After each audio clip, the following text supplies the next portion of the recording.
ಜಗನ್ನಾಥ್ ನೋಡು, ಇವ್ರು ನನ್ನನ್ನ ಇಲ್ಲಿ ಹೇಳ್ಕೊಂಡು ಬಂದಿದ್ದಾರೆ. ಹೆಬ್ಬೆಟ್ಟು ಕೊಡ್ತಾತು, ಹೆಬ್ಬೆಟ್ಟು ಹಾಕೊಂಡು ಅದನ್ನ ಕಳಿಸ್ತಿದ್ದಾರೆ. ನೀನಾದ್ರೂ ಹೇಳೋ ಜಗನ್ನಾಥ್, ಹೇಳೋ.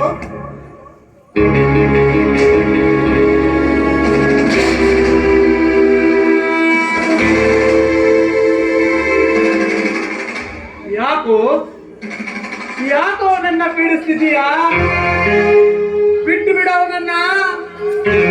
ಹೌದು, ನೀನಾದ್ರೂ ಹೇಳು ಜಗನ್ನಾಥ್, ನನ್ನನ್ನು ಬಿಟ್ಬಿಡು ಅಂತ. ರಾಮೇಗೌಡ ಅವನು ಹೇಳಿದ ಹಾಗೆ ಒಂದು ಪತ್ರಕ್ಕೆ ಸೈನ್ ಹಾಕು ಬಿಡಲ್ಲ. ಒಳ್ಳೆ ಏನು?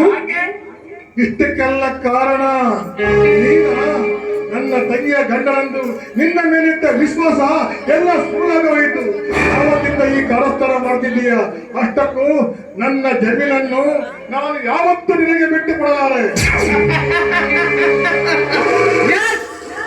ಇದಕ್ಕೆಲ್ಲ ಸೂತ್ರಧಾರ ಈ ಜಗನ್ನಾಥ್. ಏನು ಹೆಚ್ಚಿಗೆ ಮಾತನಾಡಿದೆ? ಆ ಜಮೀನು ಪತ್ರಕ್ಕೆ ಹಾಕಿ ಹೋಗ್ತಾ ಇರೋ ಮಗನೇ. ಇಲ್ಲವಾದರೆ ಇಂಥ ಜೀವನ ತೆಗೆಯುವುದು ನನಗೆ ಹತ್ತು ನಿಮಿಷದ ಕೆಲಸವಲ್ಲ.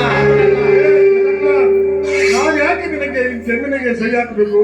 ನೋಡು, ನನ್ನ ಪ್ರಾಣ ಹೋದರೂ ಸಹಿ ನನ್ನ ಈ ಪಿತ್ರಾಜಿತ ಆಸ್ತಿಯನ್ನು ನಿನಗೆ ಎಂದೂ ಬರೆದು ಕೊಡಲಾರೆ. ನಿನ್ನ ಪ್ರಾಣ ಹೋದ್ರೂ ಕೂಡ ಜಮೀನು ಮಾತ್ರ ನನಗೆ ಬಿಟ್ಟು ಕೊಡಲ್ಲ. ನೋಡು, ನಿನ್ನ ಪ್ರಾಣ ತೆಗೆದಾದ್ರು ಈ ಹತ್ತೂರಿಗೆ ಜಮೀನ್ದಾರ್ ಜಗನ್ನಾಥ ರಾಯನೆಂದು ಮೆರ್ದೆ ಮೆರೆಯುವೆ.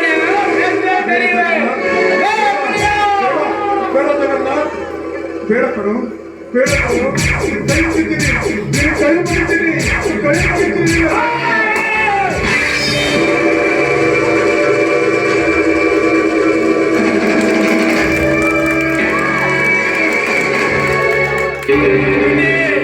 ಇದೇ ರೀತಿ ನನ್ನನ್ನ ಯಾರಾದ್ರೂ ಎದುರು ಹಾಕೊಂಡ್ರೆ ಅವರಿಗೂ ಕೂಡ ಇದೇ ಗತಿ.